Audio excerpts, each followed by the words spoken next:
श्री राम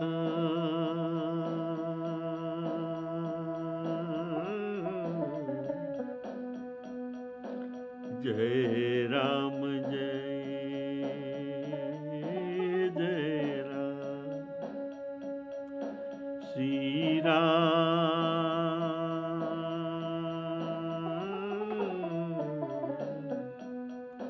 जय राम जय जय राम श्री राम जय राम जय जय राम श्री राम जय राम जय जय राम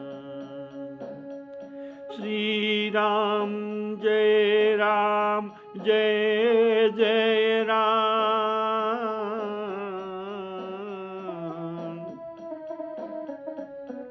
श्री राम जय राम जय जय राम श्री राम जय राम जय जय राम। हमारे आदरणीय श्रोता बंधुओं को मेरा सादर सप्रेम राम राम कहकर सबको राम कथा को स्वागत करता हूँ। प्रेम से बोलिए श्री राम जय राम जय जय राम। आप लोग पिछले एपिसोड से सुन रहे हैं तो काकभूषुंडी जी को गौड़ जी ने 7 प्रश्न पूछा। इसमें से पहला प्रश्न है कि सबते दुर्लभ कवन शरीरा। जितना शरीर है 84 लाख जोनी में, इस सबसे कवन शरीर, कौन सा शरीर श्रेष्ठ है। दूसरा प्रश्न बड़ दुख कवन, सबसे बड़ा दुख कौन है। तीसरा प्रश्न कवन सुख भारी, सबसे बड़ा भारी सुख क्या है।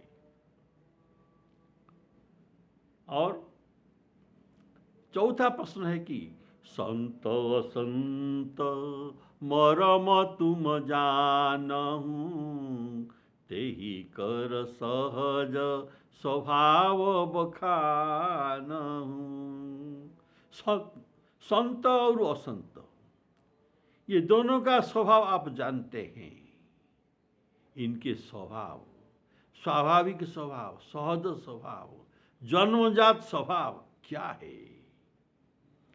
चौथा प्रश्न हुआ। पांचवा प्रश्न है कि कौन सा पुण्य वेद में श्रेष्ठ कहा गया है। कवन पुण्य श्रुति विदित विशाला। छठा प्रश्न सबसे बड़ा पाप क्या है। कहु कवन अघ परम विशाला। कहु परम अघ परम कराला। गौड़ जी का 7वां प्रश्न है कि मानस रोग कहु समुझाई।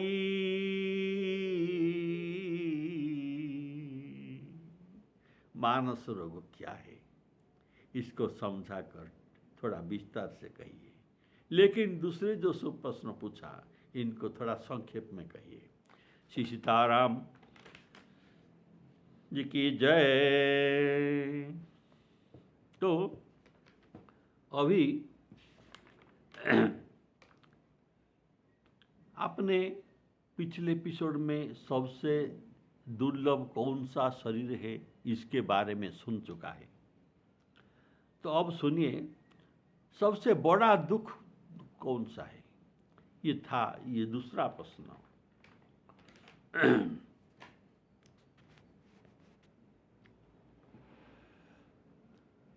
काकभूषण जी कहते हैं, देखो संसार में दरिद्रता के समान दुख नहीं है। देखिए, इनके समझ में दरिद्रता के दुख संसार में नहीं है, और संत समागम के समान कोई भी सुख नहीं है। हे खगराज, वचन मन और कर्म से परोपकार करना ये संतों के सहज स्वभाव है, जन्मगत स्वभाव है। संत पराये हित करने के लिए दुख सहते हैं, और ये अभागी असंत पराये दुख के लिए ये कारण बन जाते हैं। अर्थात दूसरों को दुख पहुंचे, चाहे उनके लिए स्वयं दुख क्यों न भोगना पड़े, लेकिन उनको अवश्य दुख पड़े। ये बात असंत सोचते हैं। दूसरों और दूसरों को दुख पहुंचाने के लिए अपने दुख का भी ये परवाह नहीं करते, अर्थात दूसरों के दुख का कारण ही होते हैं। काकभूषण जी कहते हैं, नहीं दरिद्र सम दुख जग माही, संत मिलन सम सुख जग नाही। पर उपकार वचन मन काया,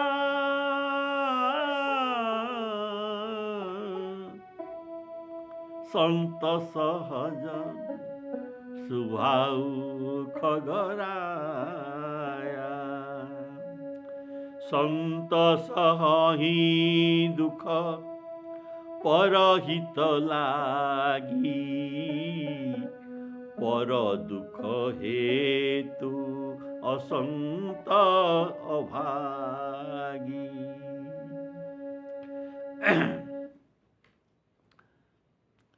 बोले सियावर रामचंद्र की जय। देखिए, संसार में दुख तो बहुत है, संसार में दुख बहुत है, पर दरिद्रता के समान दुख नहीं है। कहा जाता है, कष्ट निर्धन कस्य, कष्ट निर्धन कस्य, जीवित जीवितम हो दारे। जीवितस्य ही हो, जीवन अवस्था में भी दारे ही स्त्रियां स्वामी को त्याग कर देते हैं।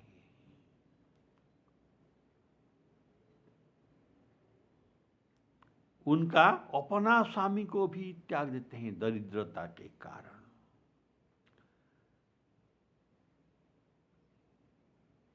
कष्ट निर्धन कस्य जीवितम हो, जीवितम ही दारे ही।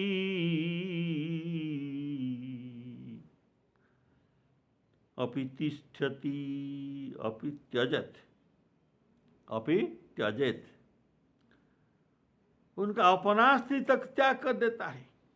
तो भूसुंडी जी कहते हैं, ऐसा मेरे साथ भी हुआ है।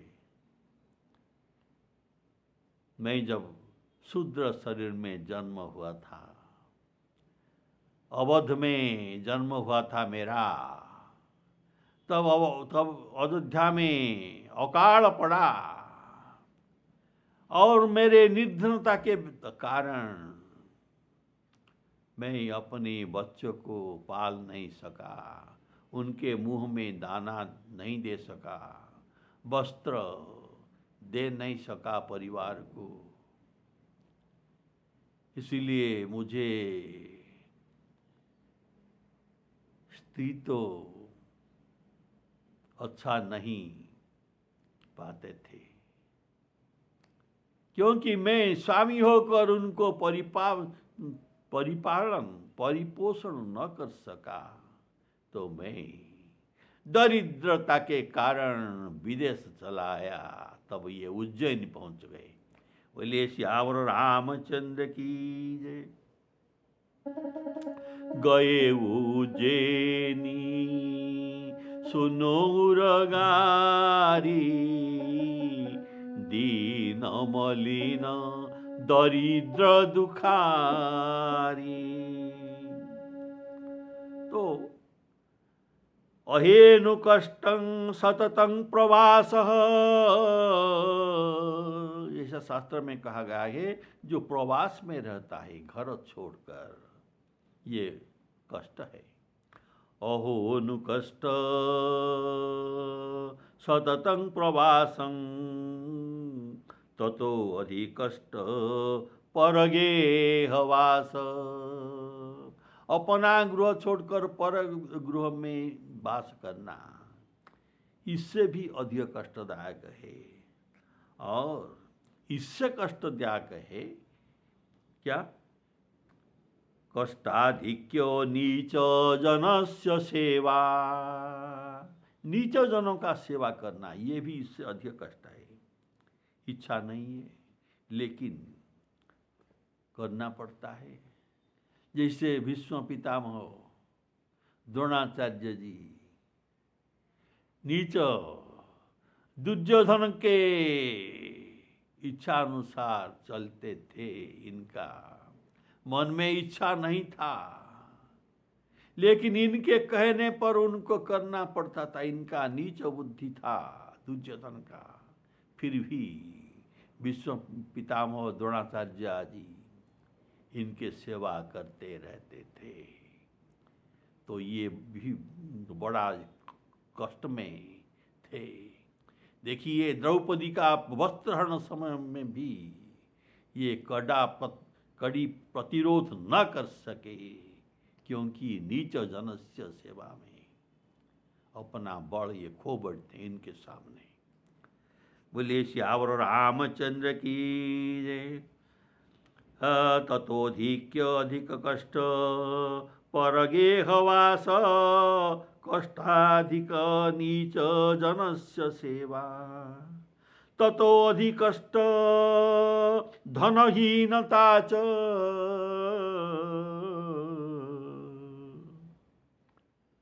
इससे सबसे बड़ा अधिक कष्ट है धनहीनता। तो धनहीनता में क्षुधा होने पर खाना नहीं मिलता, और धन नहीं है पास में,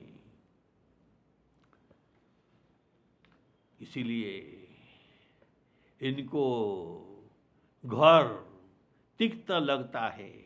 तो ये सोचता है इस घर में अगर मैं रहूं तो किसी को खाने का पहनने को भी न दे सकूं, तो इसमें रहने से क्या लाभ है? वन में जाकर व्याघ्र और हस्तियों के बीच में रहना इससे अधिक है। वरं वनं व्याघ्र गजेन्द्र सेवितं, हिमालयं पत्र फलाम्बु भोजनम।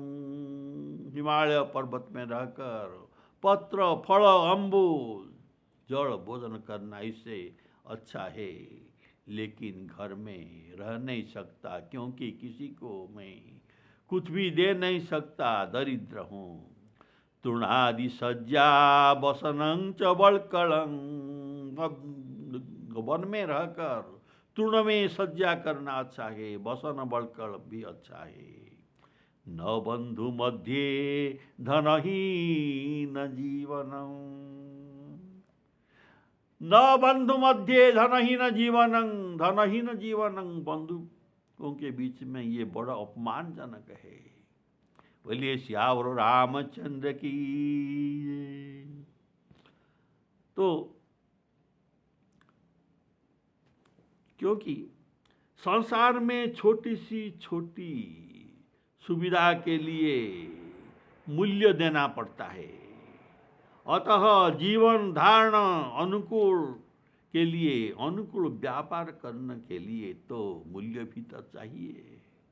पास में तो धन नहीं है, दरिद्रता से, अर्थात इनके साधन नहीं है घर चलाने के लिए, जीविका चलाने के लिए। अतः उससे बढ़कर दुख क्या हो सकता है।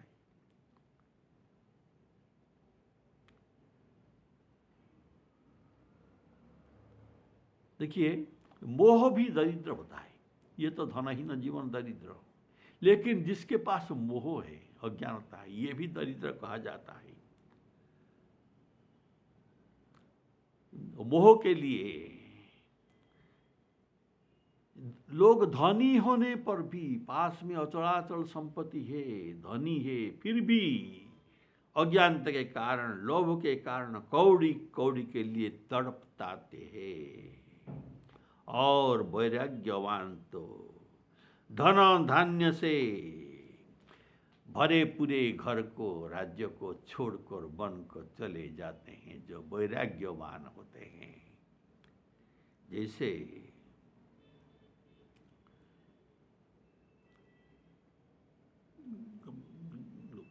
मनु महाराज इतना बड़ा चक्रवर्ती सम्राट थे, फिर भी ये जब वृद्ध हो गए, तब इनके चतुर्थावस्था आ गया, तब ये सोचने लगे, होई न विषय विराग, भवन बसत भा चौथपन।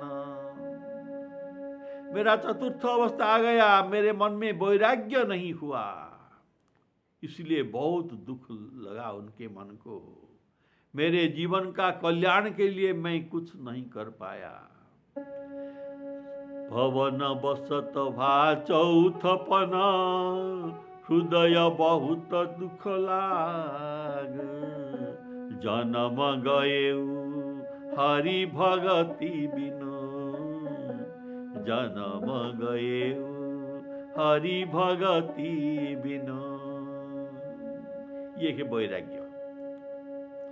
तो बरबस राज सुतहि तव दीना, नारी समेत गवन बन कीना। तीर्थवर नैमिष विख्याता, नैमिषारण्य को तप करने के लिए चले गए, राजर्षि बन गए। तो ये वैराग्य लेते हैं।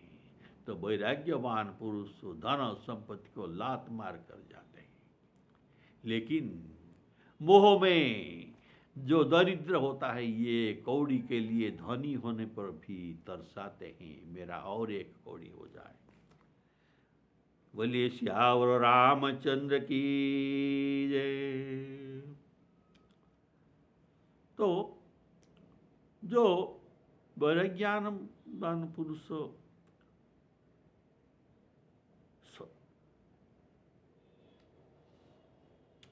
तो अभी देखिए, दरिद्रता के समान दुख नहीं है, और अगला प्रश्न है, संत मिलन के समान सुख नहीं है। संतों का गुण तो रामचरितमानस में भरपूर वर्णन किया गया है। तो शास्त्र में कहा गया है, ये कंचन अर्थात सोने को मिट्टी के समान मानते हैं, स्त्री को, सुंदर स्त्री को कठपुतली के समान मानते हैं, या एक पत्थर का मूर्ति पहचानते हैं। तुलसीदास जी कहते हैं, ऐसे लोग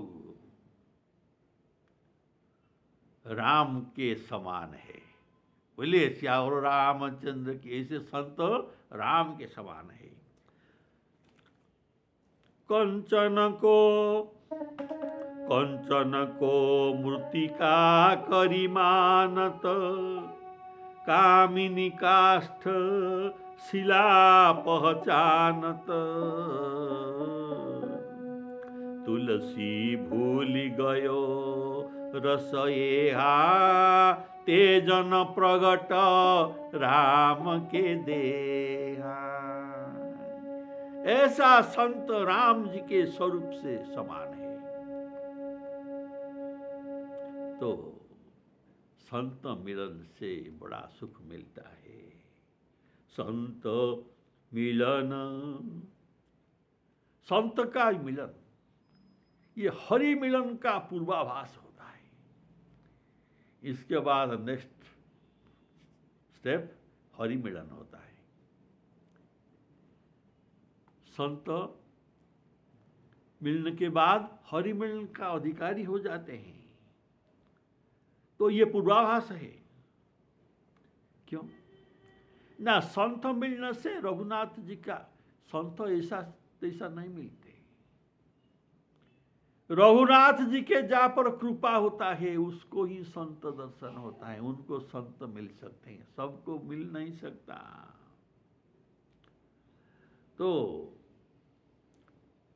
जो देखिए, आप जानते हैं इसका उदाहरण,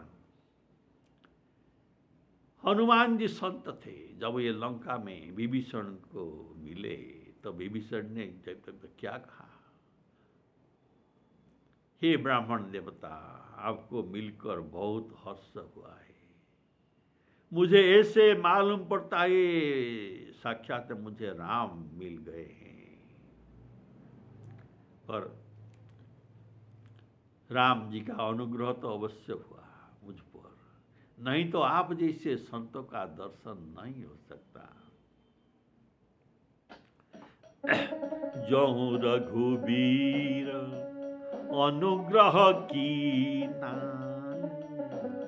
तो तुम मोही दरसु हटि दीना। तो तुम मोही दरसु हटि दीना। और इनका उपदेश पर हनुमान जी का विभीषण को संत मिलन के बाद रघुनाथ जी का शरणात्व प्राप्त हुआ। राम जी मिल गए। बोलिए श्यावर रामचंद्र की जय। तो संत ऐसा होता है, इनको देखते ही पाप क्षय हो जाता है।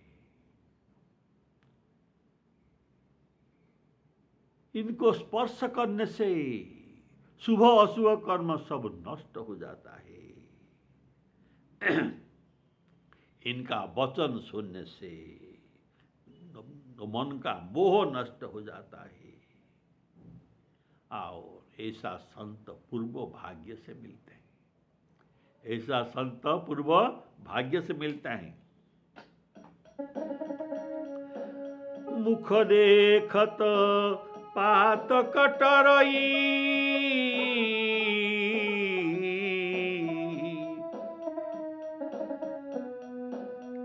मुख देखत पात कटरई, पाप कट जाता है। परसत कर्म बिलाही, वचन सुनत मन मोहगत।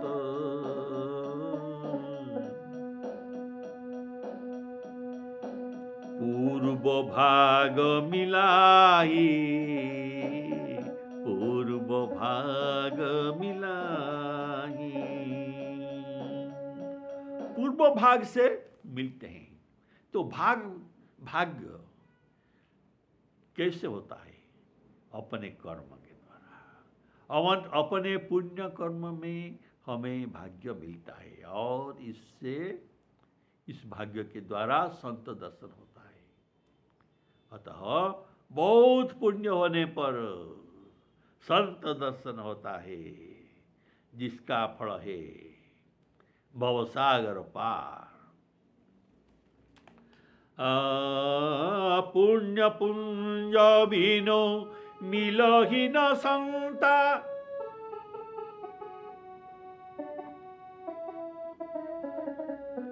पुण्य पुंज बिनु मिलहि न संता, सतसंगति संस्कृति करंता। सत्संग संत मिलन से, सत्संग से संस्कृति अर्थात संसार के आना जाना बंद हो जाता है, अर्थात जीव मुक्त हो जाता है। सतसंगति संस्कृति करंता। भगवान कहते हैं संत को छोटा न समझिए। तो कैसा समझना चाहिए? मुझसे बढ़कर समझना चाहिए। संत मुझसे बड़ा है। श्री राम जी कहते हैं,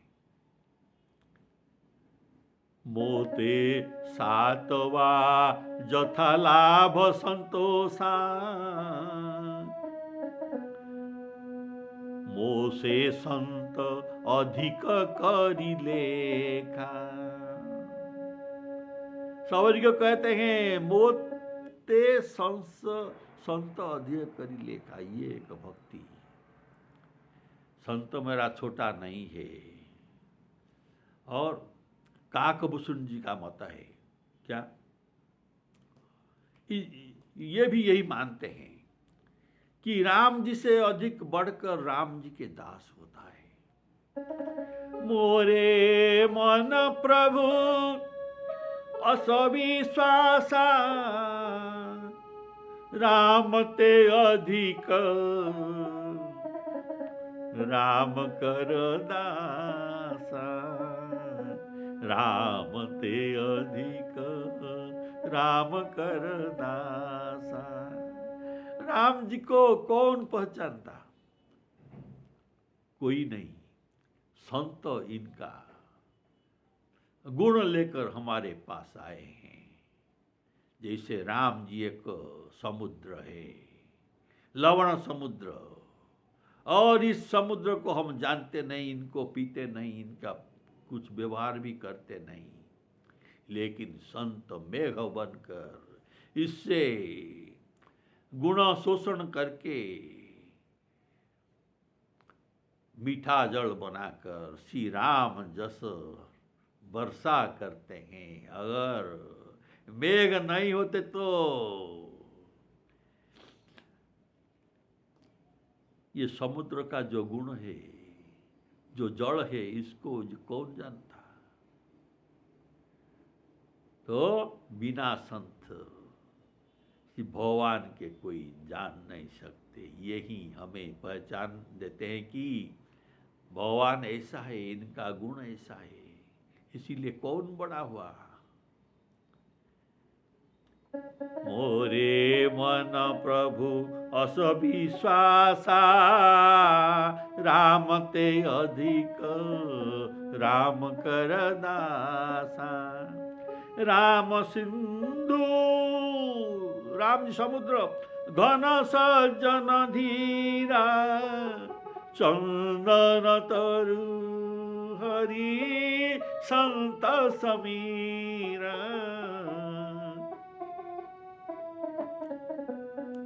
राम ते अधिक राम कर दासा। संतों का ऐसा स्वभाव है। इसीलिए क्या स्वभाव है जो राम जी इनको इतना बड़ा मानते हैं। बोले श्याम रामचंद्र की जय। संत का ऐसा स्वभाव है कि मन वचन और कर्म से ये दूसरों का उपकार ही चाहते हैं और उपकार करते हैं, चाहे अपने को कितना भी कष्ट न हो। अपना कष्ट को ये परवाह नहीं करते, लेकिन दूसरों का उपकार होना ही चाहिए। पर उपकार वचन मन काया,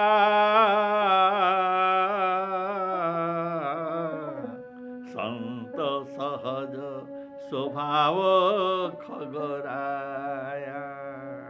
इनका ये जन्मगत स्वभाव है, संत बनाया नहीं जा सकता, संत पैदा होता है। इसीलिए इनका सहज स्वभाव, जन्म से ही ये संत होते हैं। बोले श्यावर रामचंद्र की। इनके भाषा बड़ा सरल है, संतों का भाषा बड़ा सरल है। ये अपनी भाषा में पांडित्य प्रकाश नहीं करते, सरल वचन कहते हैं, जैसे सबका तो मन में तो मनोगम्य हो, सबके बोधगम्य हो, और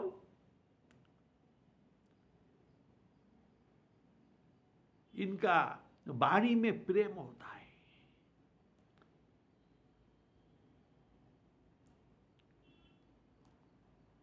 तुलसीदास जी कहते हैं ऐसे संत को राम रूप जानिए, इनसे कम नहीं। सरल वचन भाषा सरल, सरल मरममय बानी, सरल मरममय बानी। तुलसी ऐसे संत जना,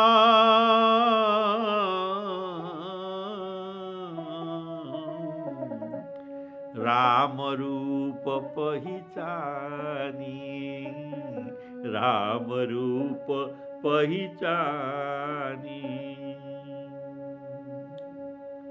ये संत में ज्ञान, वैराग्य, कर्म तीनों का मिलन है, इसलिए इसे प्रयागराज कहा जाता है। संत को तीर्थराज प्रयाग कहा गया है, और इसमें राम भक्ति है गंगा नदी। जो कर्म है ये है जमुना, और जो ब्रह्म,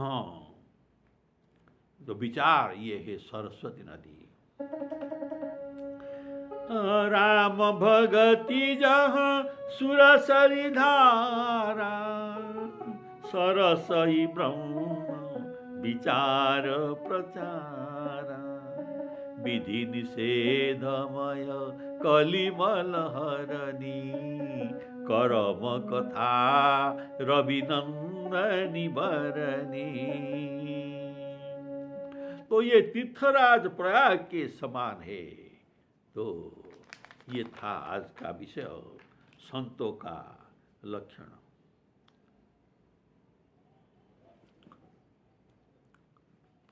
और खड़ का लक्षण आप अगला एपिसोड में सुनेंगे। तो संत मिलन सम सुख जग नाही, इनसे मिलन के समान सुख जगत में नहीं है। श्री सीताराम अर्पणामस्तु।